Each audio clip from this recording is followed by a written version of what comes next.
Hello, everyone. Welcome to class. I'm 80% sure I'm recording. I guess I'll find out. My name is Tyler Stillman. I am a professor of marketing here at Southern Utah University. Um, my path to this university, maybe not super straightforward. I have a PhD in social psychology from Florida State University, and there I studied consumer behavior. And so I came to SUU to teach, primarily to teach the buyer behavior class, which is the psychology of buying and selling. And I know I've had a couple of you in that class. Um, so that's kind of how I came to SUU. I'm also the director of the Larry H. and Gail Miller Center for Entrepreneurship. About 14 years ago, 13, maybe it's 10 years. Actually, it's 10 years. 10 years ago or so, we there were some people around um, university entrepreneurship programs that wanted to start a program here, and they asked me to be the first director of the entrepreneurship program here at SUU. And in the first couple of years, we were able to secure a nice endowment gift from the Larry H. and Gail Miller Family Foundation. And so that was the start of the entrepreneurship program here at SUU. So that's my kind of academic introduction or background in terms of some hands-on business experience. You might be familiar with the product Apple Beer. That's a family company that my father started many years ago, and I've been involved in for quite a long time. You might, well, you would not have heard of the Nostalgia Network, probably, which is an over-the-air broadcast television network that focuses on shows from maybe the 50s through the 70s or so, early 70s. Mostly shows in the 60s, though. Um, and I'm a part owner and one of the uh, co-founders of that company. Um,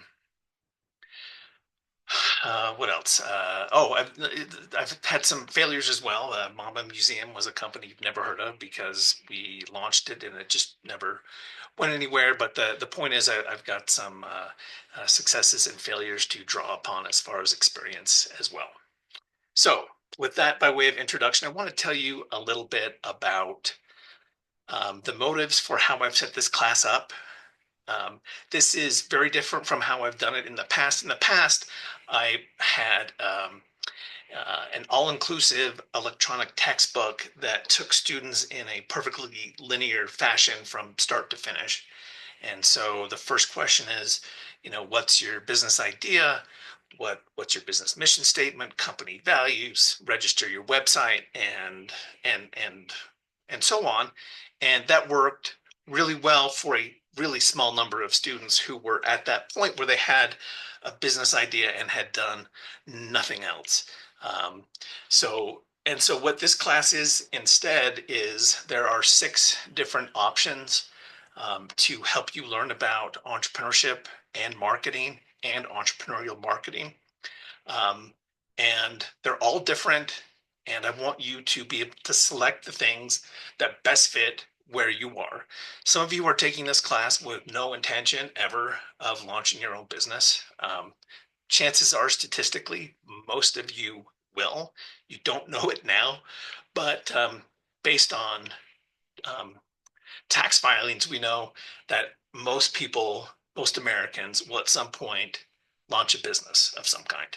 So keep that in mind, even if you're not thinking that you're going to, that you have a specific business in mind, chances are you will. So let's go through the 6 different uh, modules. The first one, just called videos and quizzes, and these are folks who have come. Most of these people have come to SUU and have spoken here at SUU. Others are YouTube clips from a couple other entrepreneurs outside, but really most of these are um, folks who have come to SUU, and many of whom have a connection to SUU. I'm looking at the list here. Garrett Gunderson went to SUU. Kiana Lake did. Rachel Raymond did. Bridget and Tessimone did. Matt Wetzel I don't think he went here, but Jake and Jenna did, so forth. So these are people that you might not know personally, but you are in their orbit. So um, if you choose these videos, and I'll tell you why you might want to choose these and why you might not want to. Um, the other books, there aren't many that have an audio option. So what I'm imagining is if you're going to mow the lawn or do something like that, this is one this is one assignment that if you're paying attention on a drive or something, you can, I think, get everything that you need in order to pass the quizzes. Um, just by listening to it while doing something else, right? I'm not saying that you don't need to pay attention. Of course you do. There are 4 questions, 3 or 4 questions with each video that um, that references something in the video, and you have to have watched the entire or listened to the entire thing in order to be able to answer it well. So quizzes and videos, if you think this is for me, then you should think about doing those videos. I'll pull open here the due dates. So if you're like, okay, first thing, I know the videos and quizzes are for me, you need to have them all done by January 29th. Then you could move on to a different any of the other ones. So I'm not suggesting necessarily that you start with videos and quizzes. It just happens to be at the top here.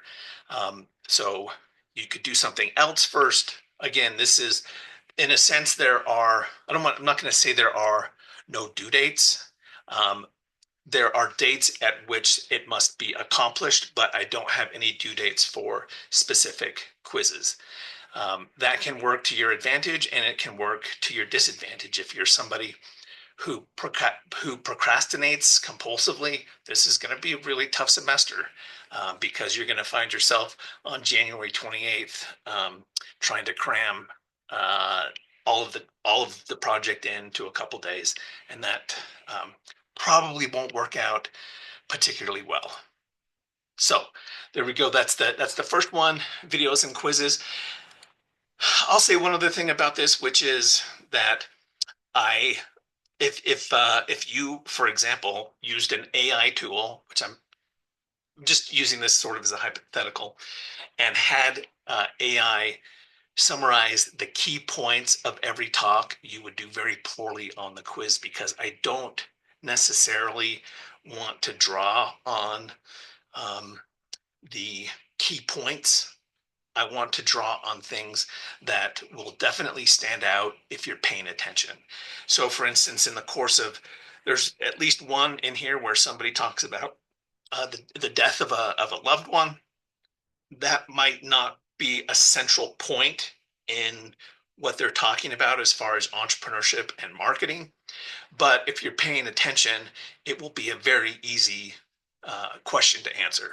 So, in other words, pay attention to what they're saying, and you should do quite well on the quizzes. The quizzes are timed, um, and um, there's like 3 minutes. There's plenty of time. There's on these, there's 3 minutes typically for questions or so. That's not enough time to find the answers if you haven't read. That's the first option of 6. Another option is Entrepreneurial Foundations by Stephen A. Hitz. This is the book right here. You could see it's quite teeny. This is available in the bookstore. Now it looks teeny, and it is teeny, but it's a little, you can see the font, super small font. So it's not, it's not like a pamphlet. It's an actual book. A couple things about Entrepreneurial Foundations. This book is the least about marketing of your different options. This is the most purely about entrepreneurship. Relative to some of the other stuff in here, there's a lot of autobiographical accounts in here. So Stephen talks about the job he was at and why he left that job to launch his own business. And there are quite a few personal anecdotes in there about kind of how he got his business or why he got his business how he got it off the ground and why. So this one I think is maybe the most philosophical in terms of narrowly in terms of entrepreneurship. Um, and and the other thing is Stephen talks a lot about living life well and trying to do things that are meaningful in your life. And so, the reason that the reason I selected that book is in part because um, I think Stephen tries to leave his readers better off than they came into the book. So, so for this unit or project, you'll complete it. Along with it, though, it's not just reading. Part of what is required is for you to have a meeting with Stephen Hitz. He is a local and a friend, and he is part of the group that advises the entrepreneurship program. So if you are somebody who's got a business or you're thinking about launching a business, Stephen is a really valuable resource, and he's one of the best people that I know. So to refresh, if you choose this as your first project, I will know that that you're working on this because you will have started to complete um, the quizzes. I will then send you a sheet for you to tell me your availability so I can match your availability up with Stephen Hitz and set up a Zoom meeting. What will you talk about? Well, if you've got a business, that's what you'll talk about. If not, you might have some questions about his book and his life uh, that you could choose to do. Okay, two down. Next one is Zigzag Principle by Rich Christensen. Right here. Also available in the bookstore. And I have one or two extra copies here. First come, first serve. If you want to come by my office, I'll give the first two out. Um, so what to say about this? This one is linear in that and different from Stephen Hitz, where he's a little more philosophical about why you might want to start a business. And while he does have some steps, Rich is very linear. And here's the first thing you do. Here's the second thing you do. Here's the third thing you do. He also has a handful of, you can see here, value equation. There are a couple of, I don't know if it's easy for you to tell the difference between a quiz and an assignment. There are a couple of little assignments in there where talk about what values you would want in your business. Out of bounds is their uh, kind of what he calls guardrails, things that when you start a business, you pledge never to do, so that when those situations arise, you will have decided that you're not going to cross that line. And while this is true as far as um, there are some moral elements to that to be sure, but this is mostly, in his view, about protecting yourself. For example, say from the start, what is the most you're going to put in terms of time? What is the most you're going to put in terms of money? Right. So that's kind of Rich's, the author Rich Christensen. That's kind of his perspective. And whereas Stephen Hitz is a little more philosophical, Stephen talks a little more about like what the good life is and how to be successful and meaningful in life.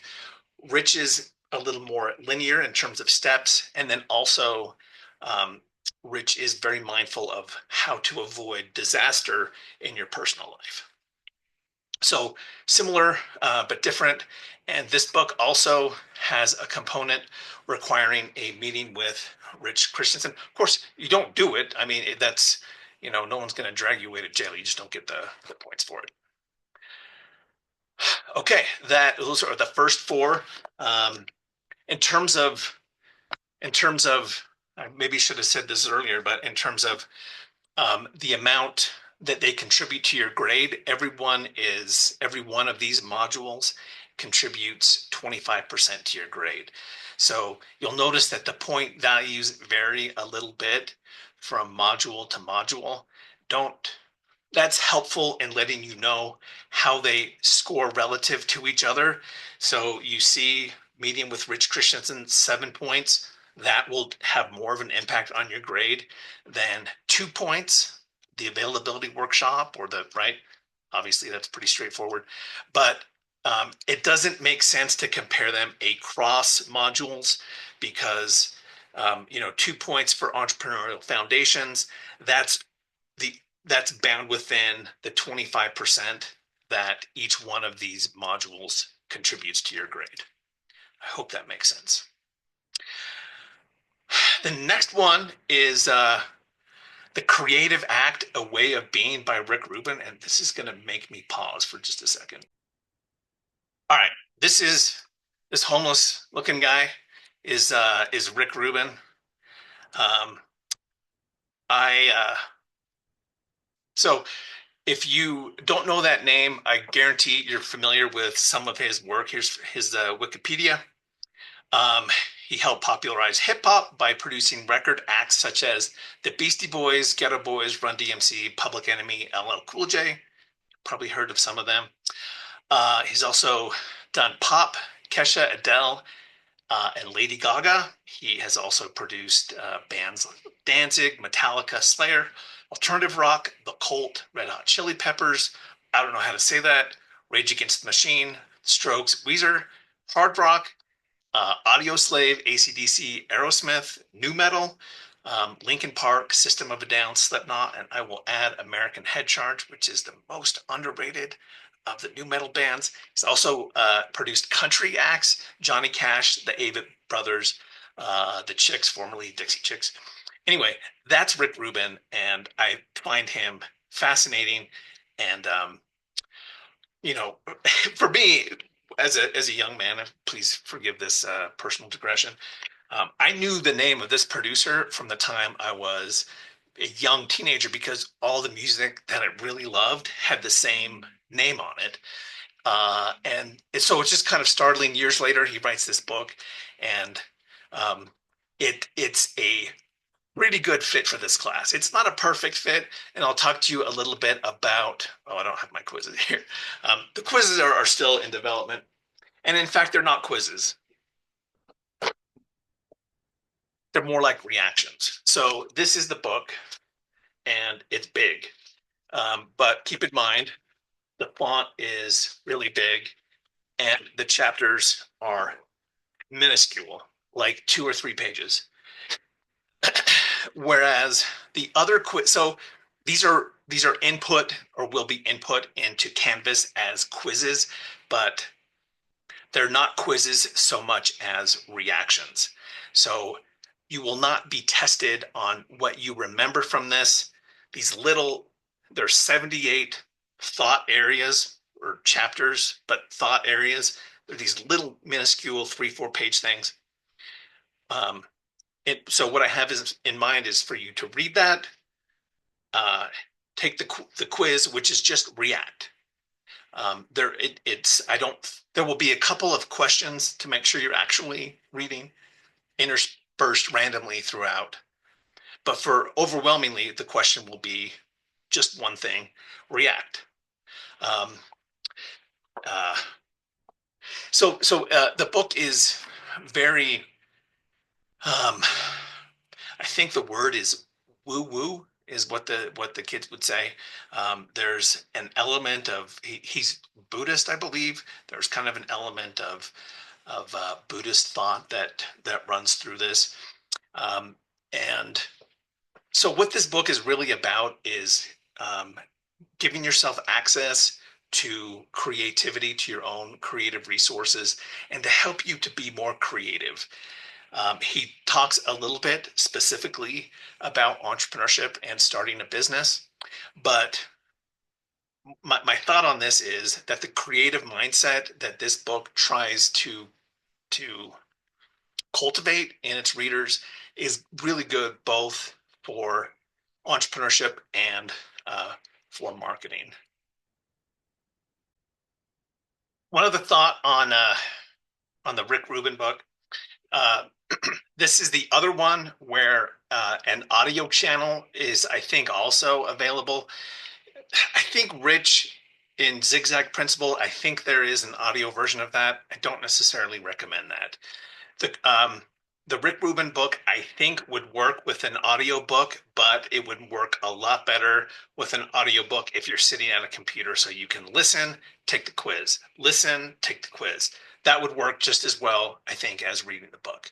Um, I don't think it works to um, put it on a long drive, listen to 48 chapters, and then try to do 48 chapters. That's not going to work.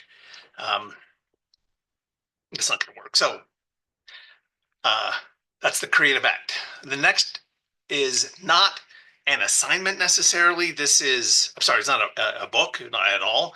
This is just purely an assignment. This is positioning, map, and promotional materials is what this assignment is. Um, this is, I think, maybe better suited for students who have launched a business, but it doesn't, you don't have to. There's some flexibility as far as that goes. Um, I think perceptual maps are a really valuable tool in marketing and maybe especially entrepreneurial marketing. Um, this is something I talk about quite a bit in my other class, consumer behavior, but um, your positioning is the key to your marketing. You need to know how consumers think about your product relative to others, and what the positioning map allows is a visual representation of that. That's something that would be helpful to you if you are thinking about marketing as a career and you're doing consulting. That's a really valuable tool to provide to an organization who wants to know how they're viewed.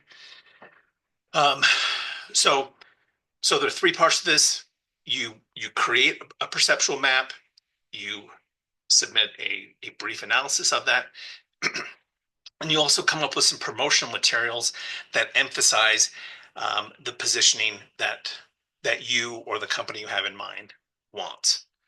Um, Now, I should make it clear, I doubt that at the end of this video, there will be no questions that anyone has. I really love my job and I really don't mind doing it. So if you have questions, or even if you're like, hey, help me decide between these two, please feel free to reach out. Like I said, I really like my job and I don't begrudge people asking me to do it. Last one is called Contagious: Why Things Catch On. Um, if you've taken a class from me before, it's possible that you have read this. This is something I used to include or require in other marketing classes that I've taught. This is probably the most purely entrepreneurial marketing book. I think there are STEPPS. There's 6 different um, kind of suggestions that he has for how to get something to catch on. It's a little bit dated. It's a couple years old, but I think so. So let me just say this. I think it's dated in that the examples are dated, but the principles I think are good. So keep that in mind. And there's also a project connected to that one. That's a lot to take in. I really appreciate you watching all the way to the end. So I'm going to say one last thing, which is if you did in fact watch all the way to the end, please put a message in Canvas and tell me you watched all the way to the end. I will not tell you how that will help you. I will just say it's worth your time. So thanks for paying attention. Um, Please ping me if you have any questions, but read the syllabus first. Read the syllabus, and then if you still have questions, please ask me. And if you don't have questions, but you made it all the way, please send me a message and let me know you saw it to the end. All right, that's it for me. Thanks, everybody.